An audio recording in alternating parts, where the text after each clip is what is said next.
Ô Brunet, como que as pessoas podem, assim, meio que passar a vida limpo e, sabe, usar o passado como fortalecedor e não como limitador? Porque muita gente usa o passado como uma âncora, ao invés de usar como uma embarcação para poder seguir, né, a sua navegação. Olha, falar de passado é muito complicado.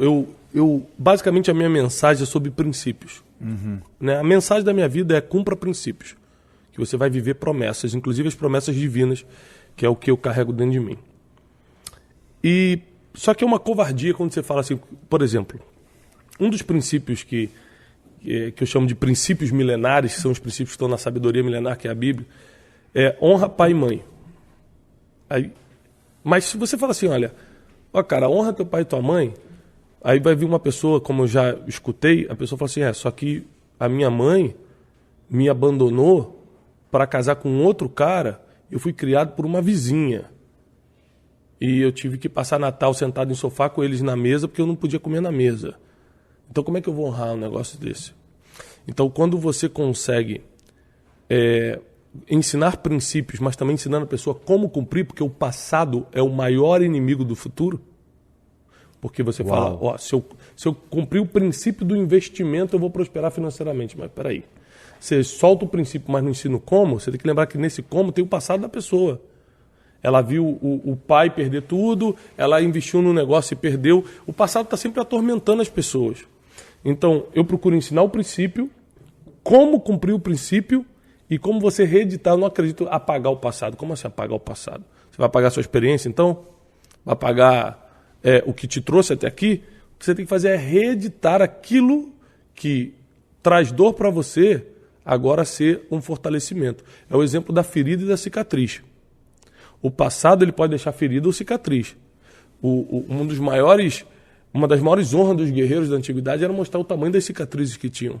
Porque cicatriz é sinal de que você venceu.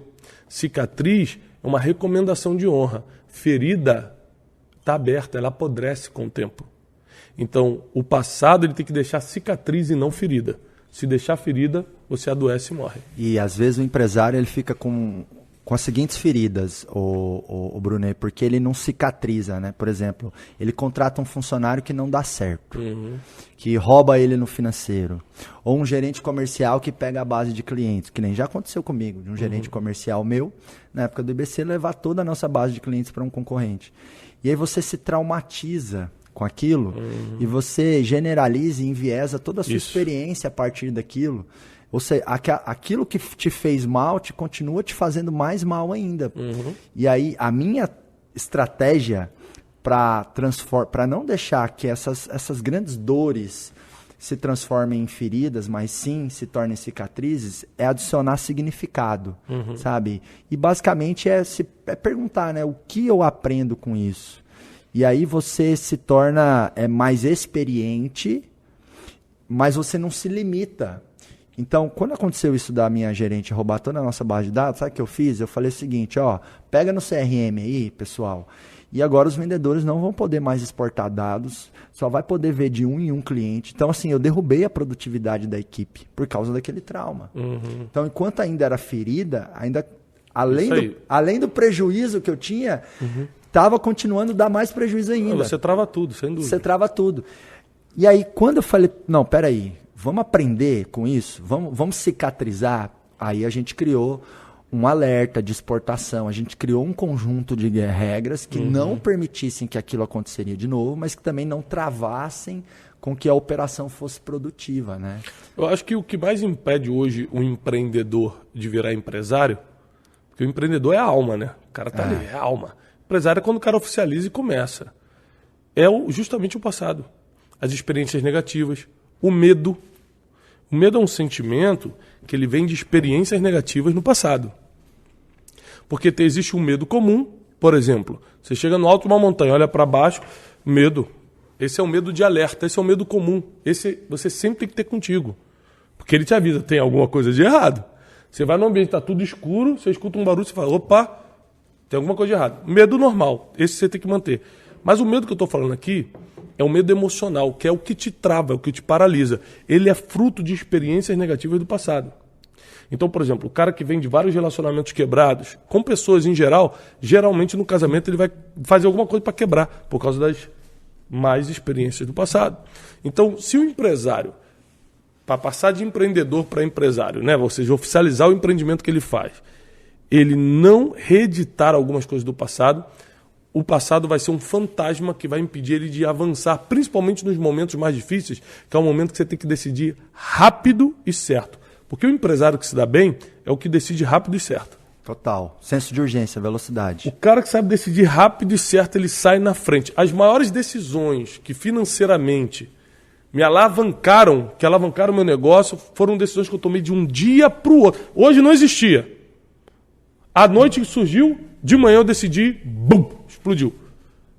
Então, decisões rápidas e certas. É claro, eu venho acumulando um grupo de conselheiros, de mentores, eu não tomo decisão.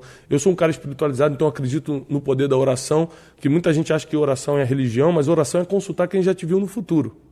Então, por que eu oro? Porque quando eu leio a Bíblia, está escrito lá que vários homens e mulheres oravam: Senhor, eu vou fazer tal coisa amanhã e vai acontecer, vai dar certo? Davi, o rei de Israel: Senhor, eu vou lutar contra os amalequitas e vou vencer? E Deus falou: pode ir que você vai vencer. E várias vezes ele falou: não vai, porque tem uma armadilha no caminho, ele não ia. Quais são as formas nas quais Deus nos responde quando a gente ora? A Bíblia fala sobre a multiforme sabedoria de Deus. Ele responde de qualquer jeito que você entenda. Na verdade, você não tem que estar preocupado como Deus fala, você tem que estar preocupado como você entende, porque Deus vai falar do jeito que você vai entender. Ele é tão perfeito que ele vai encontrar o caminho que você entende. Então você precisa se responsabilizar em criar essa sensibilidade espiritual de entender os sinais que ele dá. E esses sinais divinos não tem nada a ver com religião, repito. Você vai à igreja, não vai na paróquia, não vai não tem nada a ver. Isso é uma coisa entre você e Deus. Você e essa força transcendental, né, sobrenatural, que dá vários comandos na nossa vida. Agora, uma coisa que a gente tem que reparar é que você só reconhece a voz que escuta todo dia. Hoje, se meu filho falar, pai, pode estar 20 pessoas aqui, eu vou falar, meu filho está me chamando. Porque eu escuto a voz dele todo dia. Então, se você só ora ou só busca a espiritualidade quando está mal, você nunca reconhece a voz. Ele fala e você não entende os sinais. Por quê? Porque você só escuta quando está mal, nunca quando... Você todo dia tem que buscar essa orientação e ele vai encontrar uma forma de te dar uma direção. E é o que as pessoas geralmente fazem, né? Buscar a presença de Deus, ou a voz de Deus, ou o apoio de Deus nos momentos dificultosos, né? Inevitavelmente, inclusive para a gente que é mais espiritualizado, no momento mais difícil a gente realmente intensifica mais. Ou seja, não tem como eu julgar, viu, só busca quando... Não, é assim mesmo.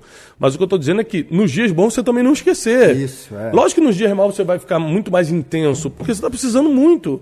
Né? E eu já passei por situações, não sei se você já passou, mas muita gente já deve ter passado, que dinheiro não resolvia, advogado não resolvia, médico não resolvia, network, você pode ter o telefone do presidente, do governador, do prefeito, não resolve. Então, assim, tem coisa que só Deus resolve. E por isso que a gente tem que estar escutando todo dia quem realmente vai resolver nossos problemas. Mas nunca deixar de fazer a nossa parte, porque Deus nunca vai fazer aquilo que a gente tem que fazer. Por exemplo, Ele perdoa você, mas não perdoa por você. Você tem que perdoar. Deus pensa em você, mas não pensa por você. Você tem que aprender a pensar, você tem que ser inteligente. Então tem várias coisas que ele faz e outras coisas que ele não faz. Não porque ele não é poderoso, mas porque cabe a você fazer. Negócios é uma. Deus te deu saúde, Deus te deu capacidade. Você consegue regular a tua saúde? Não, você não sabe como é que vai ser o dia de amanhã, você está com Deus. Se você acordou hoje bem, você só agradece. Deus, obrigado pela saúde. Mas experimenta não sair para trabalhar para ver se vai vir dinheiro. Experimenta não empreender, não treinar a equipe, não fazer as coisas. Então, o que eu confio 100% em Deus é as coisas que só Ele pode me dar. Sabedoria, saúde, vida. Não sei se eu vou acordar amanhã, se eu acordar, agradeço a Deus. E por aí vai. Amor, né? Agora, as outras coisas, Ele dá saúde para a gente conquistar. Eu percebo em todas as pessoas, né, de sucesso, pessoas do bem, pessoas de caráter, pessoas que estão impactando, como você, Brunet, e diversos grandes amigos nossos. Todas essas pessoas, elas se sentem abençoadas, elas se sentem com algo maior dentro delas e cumprindo uma missão, uma responsabilidade. E aí se fala muito de propósito. E como que você vai ter propósito sem você ter esse link com algo que é transcendente, né? Sem você ter esse link com algo maior, né? Então, para mim, além a espiritualidade, ela tem muitos efeitos práticos, né? E ela te dá grandeza, ela te dá força, enfim. E ainda mais nesses momentos tão dificultosos, né? Onde a gente realmente tem que buscar na família, né? No nosso propósito, em Deus, em coisas que de fato nos edificam, porque não é o dinheiro que nos edifica. O que nos edifica é a nossa identidade, né? É claro que... Saber que a gente tá somando na vida das pessoas, Exatamente. Isso acrescenta muito. Isso é muito gratificante. É muito. Quando eu termino uma turma do acelerador empresarial e eu vejo a transformação das pessoas e eu começo a projetar aquelas empresas contratando, pagando mais impostos, porque o empresário às vezes dói pagar imposto, mas ele tem que saber que pagar imposto é algo nobre, é algo digno, porque é um imposto que financia a educação, a saúde, a segurança. Então nós empresários, a gente tem essa honra de poder ser protagonista na sociedade e contribuir para que as coisas aconteçam. É claro que é doloroso, é claro que existe uma péssima gestão, mas imagina se nem tivesse o dinheiro, né? O caos que seria. Então, é legal a gente ter esse olhar positivo também para nos dar combustível, porque eu vejo muito empresário reclamando demais o tempo todo, né? Nossa, eu pago imposto demais e tal, mas se paga imposto também é porque está vendendo. É lógico. Se não tivesse vendendo, não pagaria, né?